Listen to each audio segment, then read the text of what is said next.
9:15 in the morning, the Strait of Hormuz. The guided missile destroyer United States ship Mason navigated the narrowest lane of the transit corridor. An Iranian fast attack craft broke from the coastline at 40 knots on a direct intercept course. This was not a routine shadowing maneuver. It was the beginning of a highly coordinated trap. Today, the water was choked with 30 commercial tankers. They moved slowly through the 21-mile bottleneck. 20% of global oil passed through this narrow strip of water every single day. The civilian ships created a sea of floating steel. The Mason was completely boxed in. Her path forward was blocked by a massive crude oil carrier. Her flanks were exposed. The transit lane was artificially congested. Intelligence had warned of increased civilian traffic. They had not predicted a moving barricade. 9:17 in the morning. Inside the Combat Information Center of the Mason, the displays glowed in the dim light. The room was cold. The atmosphere was incredibly tense. Operators stared at their screens. The hum of the servers was a constant background noise. The tactical displays painted a chaotic picture. The Iranian approach vector violated all established maritime safety protocols. The radar operator called out, "Contact is holding course. Speed 40 knots. Range is 3,000 meters." The tactical action officer acknowledged, "Copy that. Track the contact." The Iranian vessel was a heavily armed patrol boat. It skipped across the surface of the Persian Gulf. Its wake was a stark white line against the dark blue water. It did not slow down. It did not alter its heading. It aimed straight for the midsection of the American destroyer. It was small. It was agile. It was designed for asymmetric warfare. On the bridge, the captain gripped the rail. He watched the horizon. Civilian supertankers surrounded his ship. A Japanese-flagged freighter sat 2 miles to the port side. A Greek tanker sat 1 mile to the starboard. The Mason was an apex predator trapped in a crowded room. 9:19 in the morning, the radio crackled. Standard bridge-to-bridge channels were silent. The Iranian craft made no attempt to hail the American ship. This silence was unnatural. Normally, the Revolutionary Guard boats would broadcast propaganda. Today, they said nothing. The captain issued an order. Sound 5 short blasts. Warn them off. The ship whistle blasted across the water. 5 deafening bursts of sound. The universal maritime signal for danger. The Iranian boat ignored the warning. It accelerated. The captain spoke calmly. "All engines ahead flank. Give me room." The helmsman responded. "Sir, we have traffic ahead. We cannot increase speed without risking collision." The captain looked at the navigation display. The massive crude oil carrier directly ahead was barely moving. The Mason could not speed up. She could not turn left. She could not turn right. The civilian traffic formed an impenetrable wall. 9:20 in the morning. The distance dropped rapidly. 2,000 meters, 1,500 meters. The crew of the Mason could now see the Iranian boat with binoculars.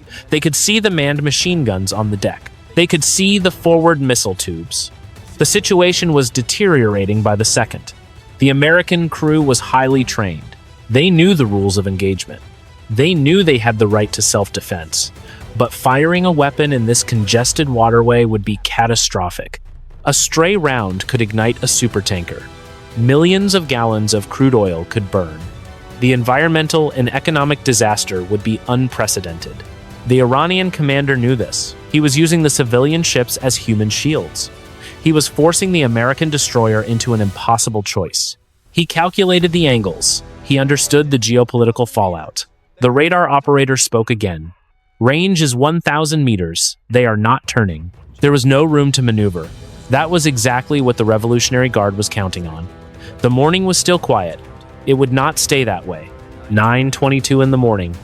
Deep inside the American destroyer, the Combat Information Center was bathed in blue light. The cooling fans roared in the enclosed space. The electronic warfare operator stared at his console. A sharp warning tone cut through the room. A new signal spiked on the digital display. It was powerful. It was highly directional. It was not coming from the fast attack craft on the water. It was coming from the land. The operator spoke loudly. "We have a new emission. Active fire control radar." The tactical action officer stepped forward. He braced his hands on the console edge.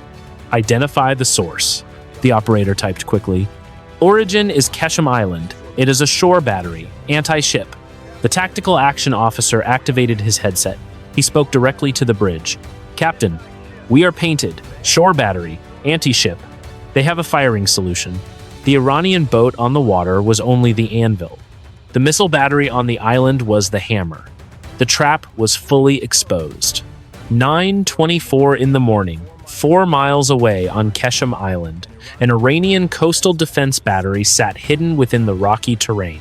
The camouflage netting was pulled back. 4 massive launcher tubes were angled toward the sky. Inside the concrete command bunker, an Iranian captain watched his targeting monitor. The crosshairs rested squarely on the digital silhouette of the United States ship Mason. The radar technician reported, "Target is locked. The American ship is fully restricted by civilian traffic. They have nowhere to move. Firing solution is optimal." The Iranian captain nodded slowly. He understood the geometry of the strait. He rested his hand near the launch sequence initiator. They held the ultimate tactical advantage. The Americans could not shoot down a shore-launched missile without risking a direct hit on a civilian tanker. The automated defense cannons on the destroyer would shred the surrounding commercial ships. The strategic leverage was absolute. 9:26 in the morning, aboard the American destroyer, the captain stood on the bridge. He digested the report from the Combat Information Center. The shore battery had them locked. The fast attack craft was closing from the flank. The massive crude oil carrier remained directly ahead. The Japanese freighter was locked on the port side. He spoke to the helmsman. "Hold course. Do not deviate." Then, a new alarm sounded. This one came from the air search radar. It was a high-pitched, rapid pulse. The radar operator in the dark room below called out. "Multiple new contacts, inbound from the Iranian coast."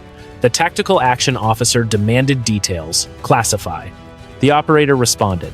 "Small radar cross-section. Low altitude. Speed is 100 knots. They are dropping below the radar horizon. They are using the civilian tankers as cover." The tactical action officer stared at the screen. The green dots multiplied. "It is a swarm. 10 contacts. No, 20 contacts." He relayed the grim news to the bridge. "Captain, we have an unidentified drone swarm airborne. They are descending rapidly, heading straight for our position in the congested shipping lane." The American captain looked at the clear sky. He could not see them yet, but they were coming. The air was filling with unseen threats. The water was blocked by floating steel. The American ship was out of room. They were out of time. 9:28 in the morning, Bandar Abbas Naval Air Station. 2 Iranian attack helicopters lifted off the concrete. Their rotors beat the heavy morning air. They stayed incredibly low to the water. They carried lightweight anti-ship missiles on their stub wings. They flew under the primary radar coverage. Their heading was southwest. They were vectoring directly toward the transit corridor, toward the American destroyer. The pilots received continuous targeting data via an encrypted link. The Iranian strategy was clear.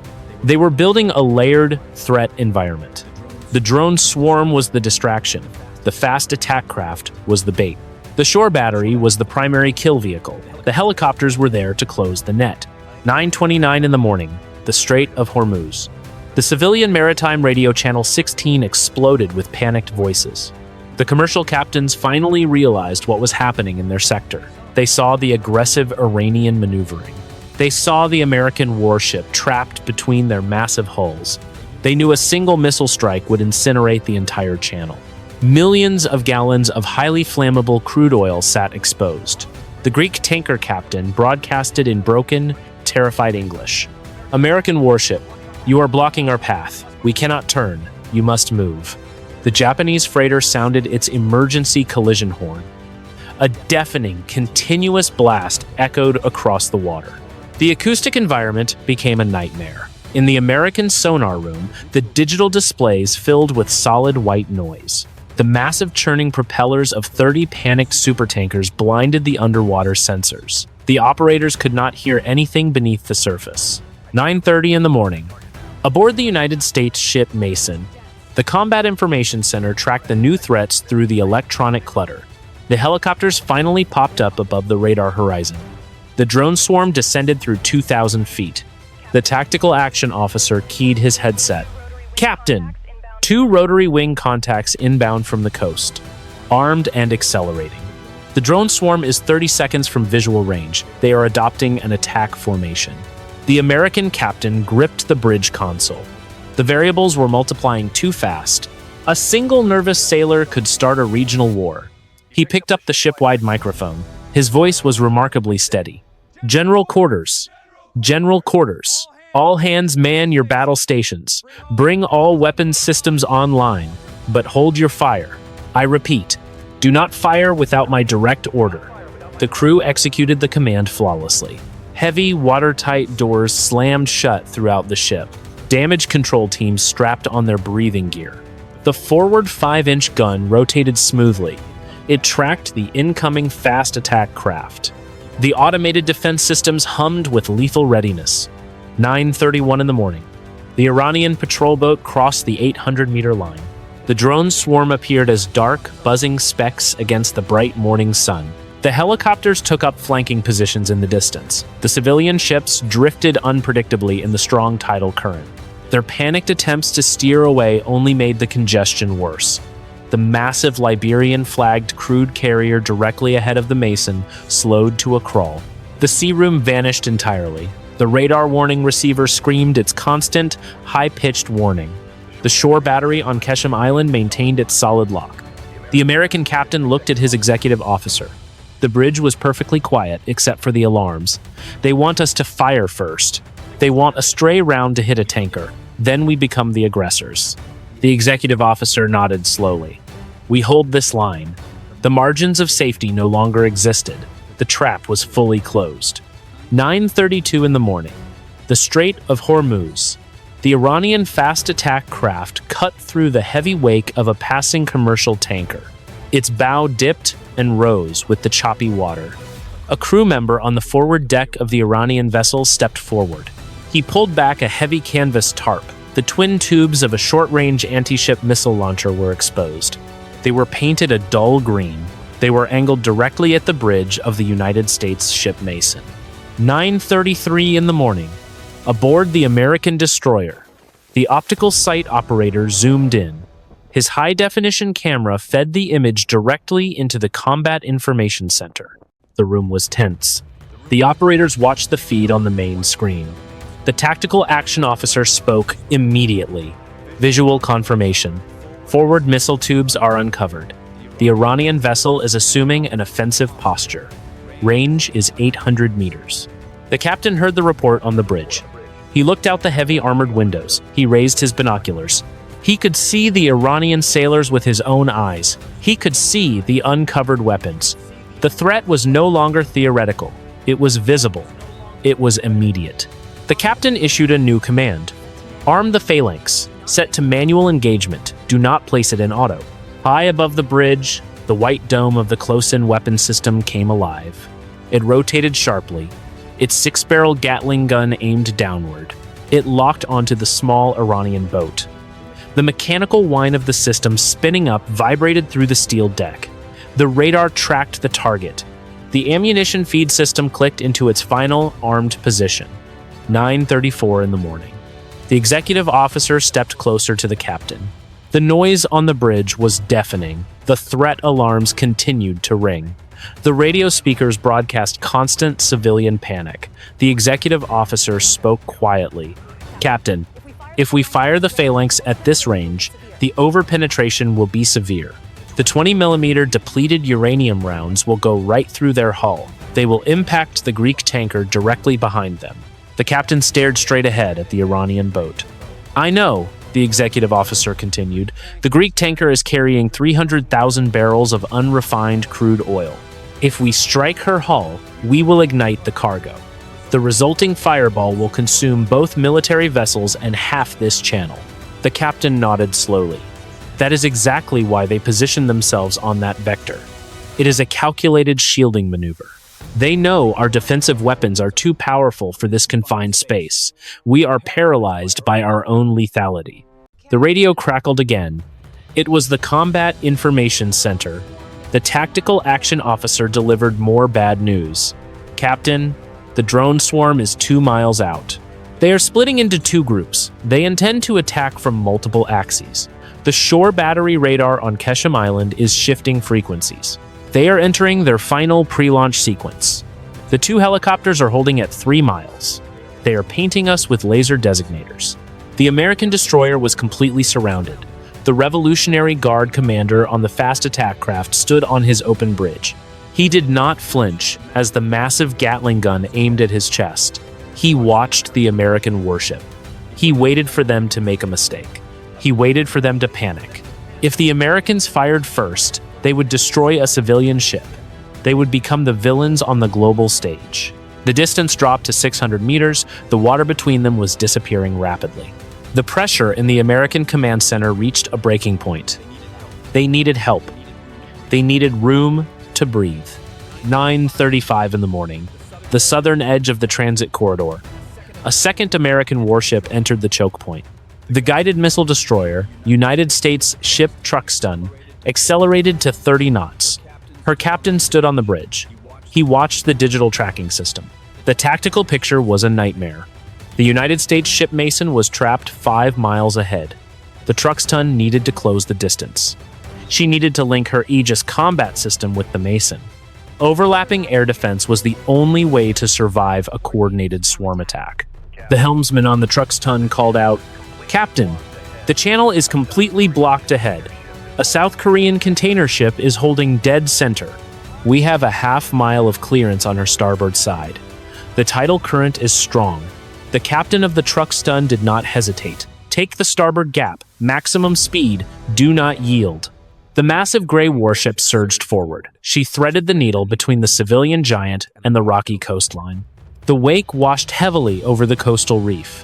Every operator in the Combat Information Center worked frantically. They fought to build a firing solution to protect the Mason. 9:36 in the morning, the Strait of Hormuz. The maritime radio channel 16 finally broke its silence with a military voice. It was not panicked. It was cold. It was heavily accented. The Iranian commander broadcasted on the open frequency. American warship Mason. This is the naval force of the Islamic Revolutionary Guard Corps. You are violating the territorial waters of the Islamic Republic. You are ordered to alter course 090 degrees immediately. If you maintain your heading, you will be engaged as a hostile threat. The American bridge was dead silent. The requested course change was physically impossible.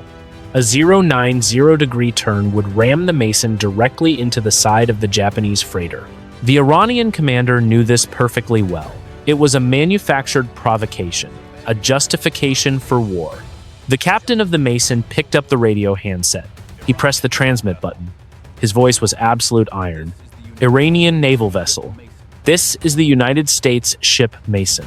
We are operating in international transit waters in accordance with international law. We are physically unable to alter course due to civilian traffic. Do not approach. If you continue your current vector, you will be subject to defensive action."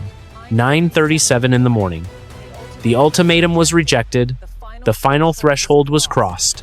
Both sides committed to their firing postures. The Iranian fast attack craft throttled up. The distance collapsed to 500 meters. The twin missile tubes remained locked precisely on the American bridge. The crew on the forward deck of the Iranian vessel braced for launch. High above the water, the drone swarm split perfectly. 10 drones banked left, 10 drones banked right. They formed a pincer movement in the sky. They were designed to overwhelm the radar tracking systems. In the American Combat Center, the tactical action officer shouted the final warnings. "Inbound swarm is inside 1 minute. Shore battery radar is continuous. Helicopters are holding laser locks." The Truxtun finally broke through the container ship gap. Her captain radioed the Mason immediately. "Mason, this is Truxtun. We have the data link. We are acquiring aerial targets. We cannot engage the surface threat or the shore battery. You are blocked by the Greek tanker." The captain of the Mason acknowledged the transmission. "Copy Truxtun. We have the surface track." The trap was fully sprung. The The weapons were armed, the air was saturated with radar waves and targeting lasers. The automated Gatling gun on the Mason spun at maximum speed. Its mechanical roar echoed across the water. Thousands of lives rested on the next 60 seconds. 9:38 in the morning. The Strait of Hormuz. The Iranian fast attack craft crossed the 500-meter line. The water rushed over its low bow. The twin missile tubes were locked on the United States ship Mason. Inside the American Combat Information Center, the noise was absolute. The electronic warfare system screamed a continuous, high-pitched warning. Every digital display flashed a harsh red. The tactical action officer gripped his console. His knuckles were white. Solid lock. The shore battery on Keshem Island has a final firing solution. The surface craft has activated its seeker heads. The American captain stood on the bridge. He looked through the thick armored glass. He could see the Iranian commander looking back at him. The distance was collapsing.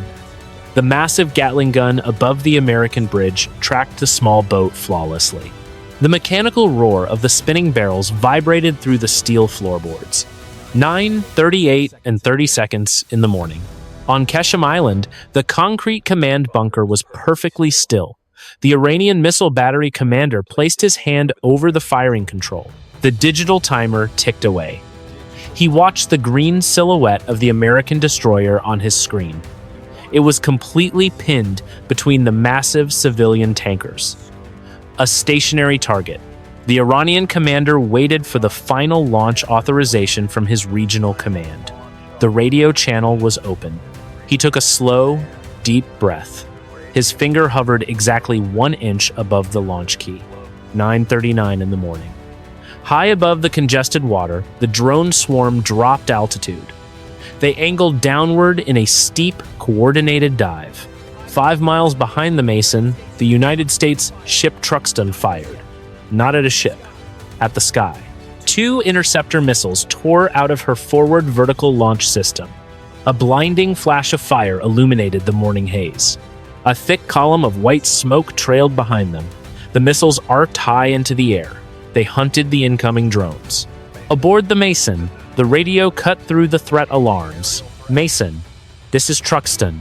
Engaging aerial threats. We cannot reach the surface track. We cannot shield you from the shore battery. You are on your own. The American captain acknowledged. He did not look away from the Iranian patrol boat. 9:39 and 30 seconds in the morning. The Iranian boat commander saw the flash of the American missile launch in the distance. He did not know they were aiming at the drones. He only saw fire. He assumed the general engagement had begun. He reached for the launch initiator on his small control panel. The twin tubes were perfectly aligned with the center of the American destroyer. The distance dropped to 400 meters. 350 meters, the American captain gave his final, heavy order. Defensive fire only, brace for impact. The tactical action officer in the dark room below unlocked the weapon's safety. He placed his hand on the manual fire switch for the close-in weapon system. The Iranian shore battery received its final targeting confirmation. The Gatling gun on the American ship whined at maximum pitch. The trigger sequence was fully active. There was no more time for warnings. There was no more space to maneuver. The geopolitical chain reaction was entirely inevitable. Every weapon was armed. Every finger was on a trigger. Then, 9:39 and 45 seconds in the morning, the Strait of Hormuz. The Iranian fast attack craft rode the choppy water. The commander rested his finger on the firing button. The targeting computer indicated a perfect lock on the United States ship Mason. On the American bridge, the captain braced himself. The mechanical roar of the Gatling gun reached a deafening pitch. The lethal exchange was 2 seconds away. Then the ocean intervened. Directly ahead of the American destroyer, the Liberian-flagged crude oil carrier suffered a catastrophic mechanical casualty. It was a massive ship. It weighed 300,000 tons. It carried over 2 million barrels of crude oil. Without warning, a thick plume of heavy black smoke erupted from its main stack. Deep inside the civilian ship, the primary hydraulic steering manifold completely ruptured. The heavy steel rudder jammed hard to port. The giant ship lost all forward momentum. The strong tidal current of the chokepoint caught its immense hull. 9:39 and 50 seconds in the morning. The supertanker began to swing violently across the narrow transit lane. It was a moving wall of solid steel.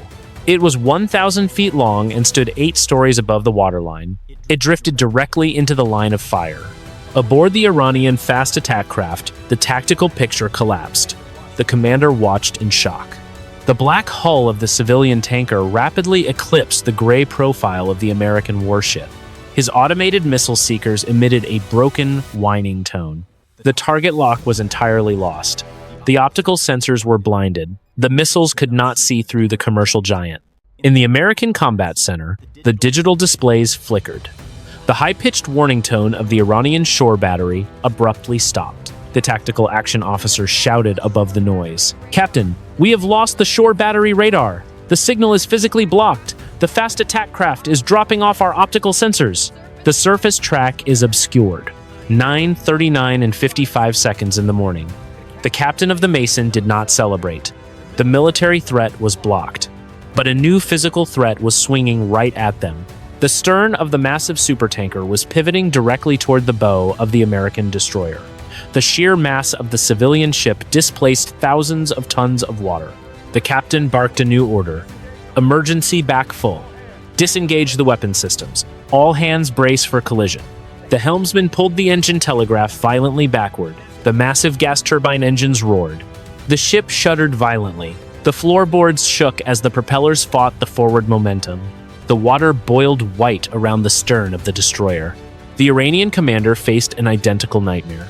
His fast attack craft was caught in the shadow of the swinging supertanker. If he maintained his current intercept course, his small boat would be crushed. The drifting giant would pin them against the shallow coastal reef. He pulled his hand away from the weapons console. The firing solution was completely gone. The tactical advantage evaporated. He yelled to his helmsman, "Hard starboard, maximum throttle, abort the attack run." 9:40 in the morning. The Iranian patrol boat heeled over sharply. Its engines screamed in protest. It carved a tight circle away from the encroaching steel wall. The green missile tubes pointed uselessly at the open water. High above the corridor, the drone swarm lost its surface data link. Without continuous terminal guidance from the ground station, the swarm broke its attack formation. The individual drones scattered into pre-programmed holding patterns. The immediate military crisis ended in 5 seconds. It was replaced by a desperate fight for survival against physics and ocean currents. The American warship and the Iranian attack boat were no longer hunting each other. They were both running from the same uncontrolled monster. The ocean had forced a ceasefire. 9:42 in the morning. The Strait of Hormuz. The civilian radio frequency erupted.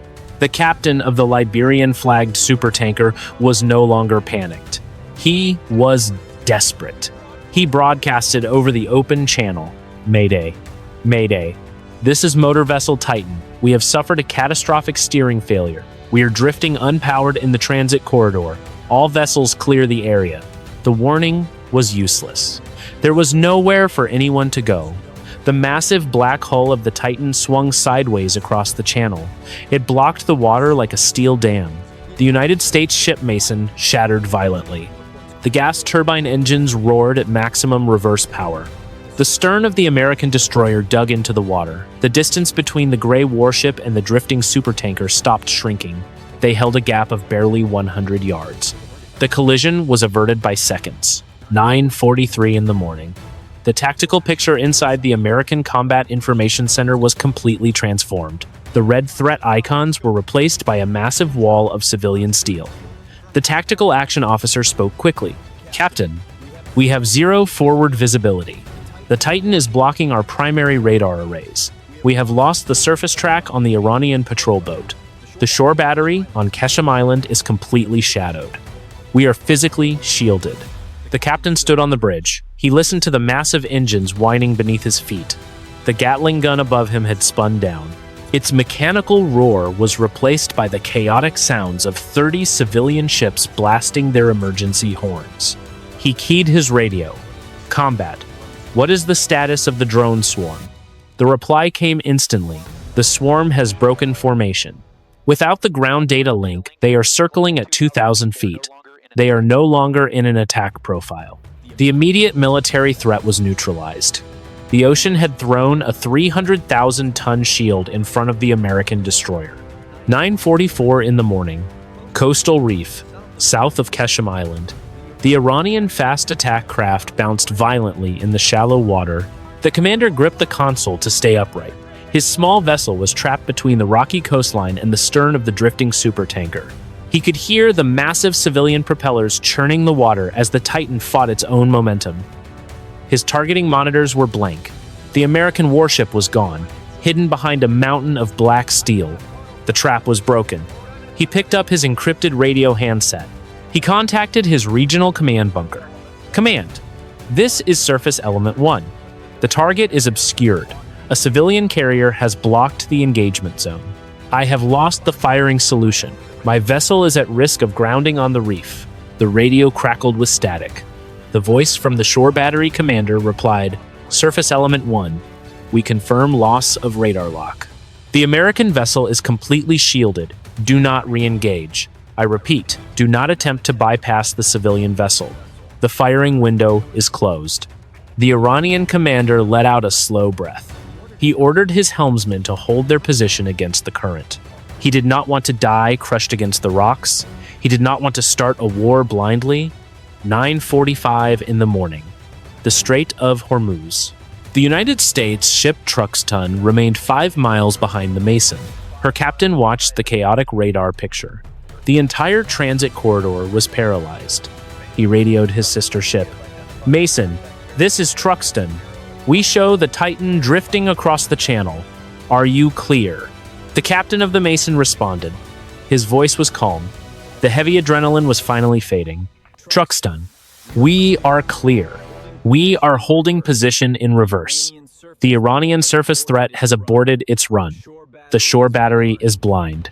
The Greek tanker to the starboard side began to slowly reverse its own engines. The Japanese freighter to the port side dropped its heavy anchors. The synchronized movement of global trade ground to an absolute halt. Millions of barrels of oil sat motionless on the water. The crisis had peaked. The weapons were disarmed, but they were still trapped in the most dangerous waterway on Earth. 10:15 in the morning, the Strait of Hormuz. The crisis began to slowly unwind. 2 Omani commercial tugboats arrived on the scene. They attached heavy steel towing cables to the stern of the disabled supertanker. The massive black hull of the Titan was slowly pulled parallel to the transit corridor. The shipping lane was marginally clear. The Iranian fast attack craft did not return to the engagement zone. It maintained a safe distance near the coastal reef. Its forward missile tubes were covered once again with heavy green canvas. The shore battery on Qeshm Island powered down its active fire control radar.